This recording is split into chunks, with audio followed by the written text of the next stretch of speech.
Hey guys, Daniel from Dog Club. Just wanted to make a quick video to share with you an experience that I had with my son today, which um, on the way home from this experience, it sort of just like was almost like a little gold nugget moment for me in terms of behavioral science and understanding the forms of operant conditioning, um, which, as most of you would know, is positive reinforcement, positive punishment, and negative punishment. Now, um, it sort of helped confirm to me more so that a whole force-free system of training or education or raising of children um, is nothing more than a little buzzword to play on people's emotions, and it's not a reliable, nor is it a truly authentic or scientific way of training, right? So there's force with absolutely everything that we do. Now, the problem with force and the play with force-free training is because when people these days hear the word force, they hear of delta force or police force or brutal force. All these, again, words that have the truth to the meaning, but are taken to one extreme of that meaning.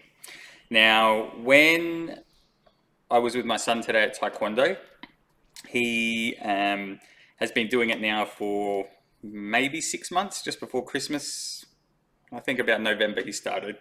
And since we started going, sometimes he goes and he wants to do it. Sometimes he goes and he doesn't want to do it.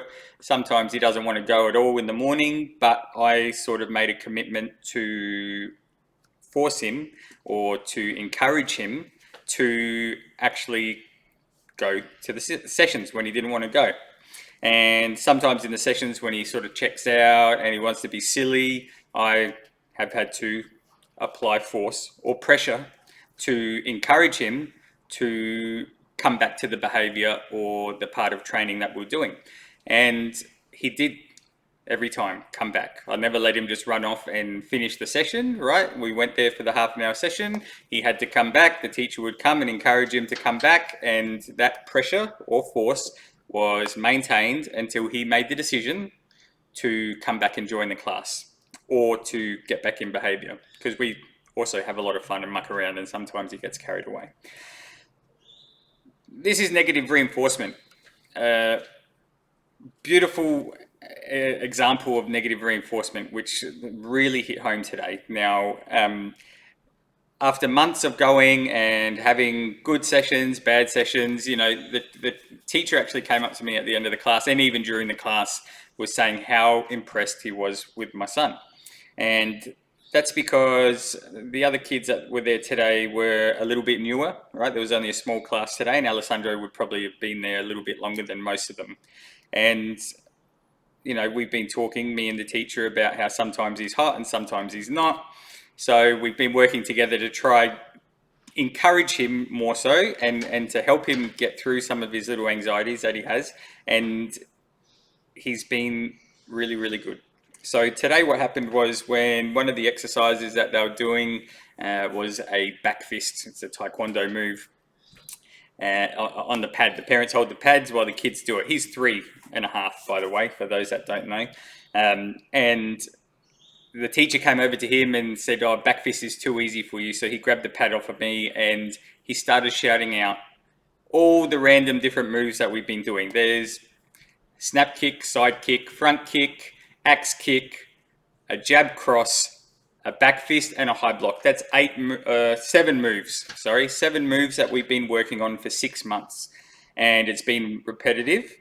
And nearly each time he's learnt those moves, there's been some pressure to help him or some form of compulsion to push him through to do the behavior.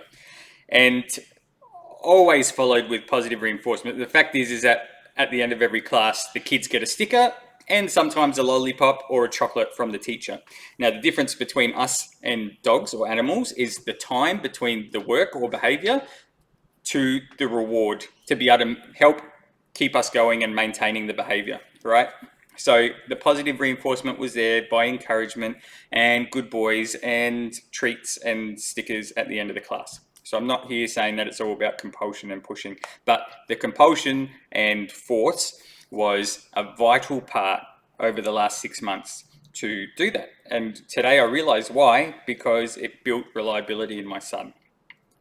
When the teacher was asking him to perform all these different moves in different variations, he didn't have to think. He just did them. That's 7 moves for a 3.5-year-old, yes, taken 6 months. But I looked at that today and I was, first of all, proud and surprised that he could do it all without having to think or getting any wrong. He did all 7 moves great.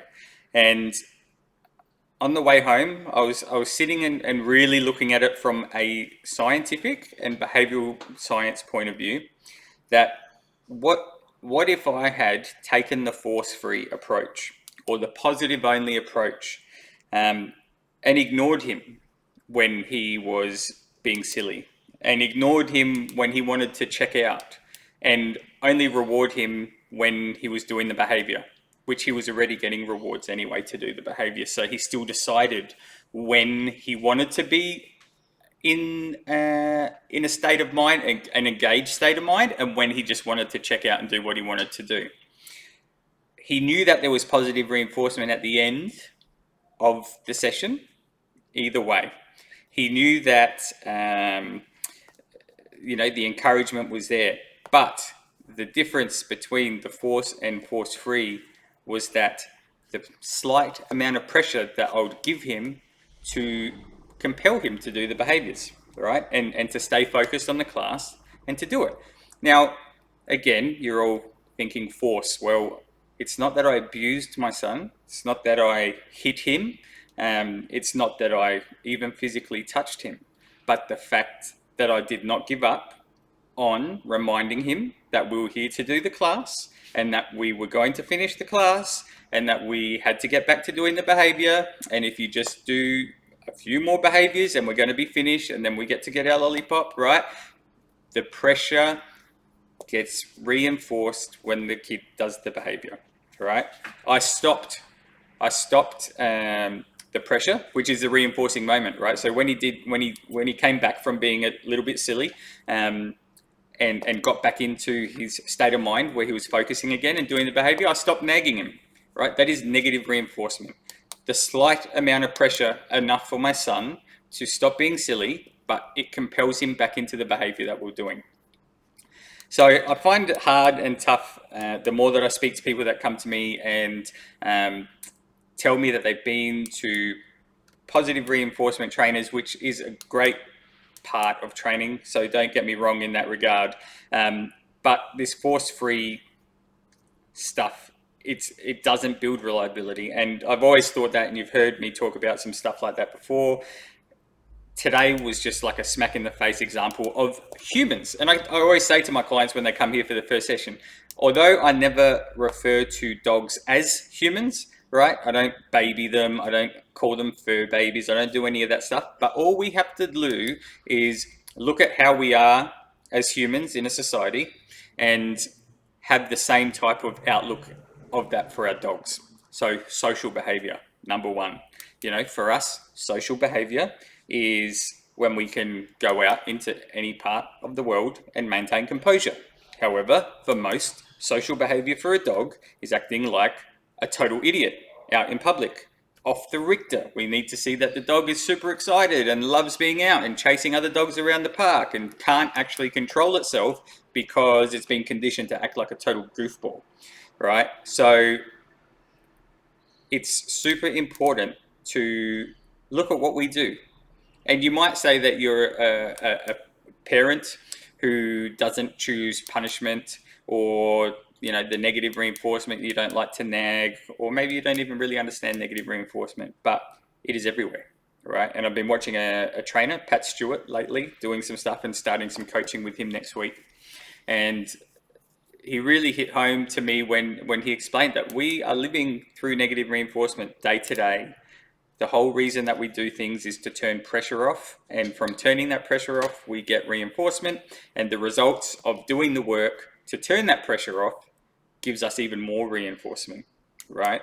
So let's just say the reason that I've rocked up to work today is because I had clients booked in, right? There was a pressure building from the moment I woke up that I had to get my son ready for ELC.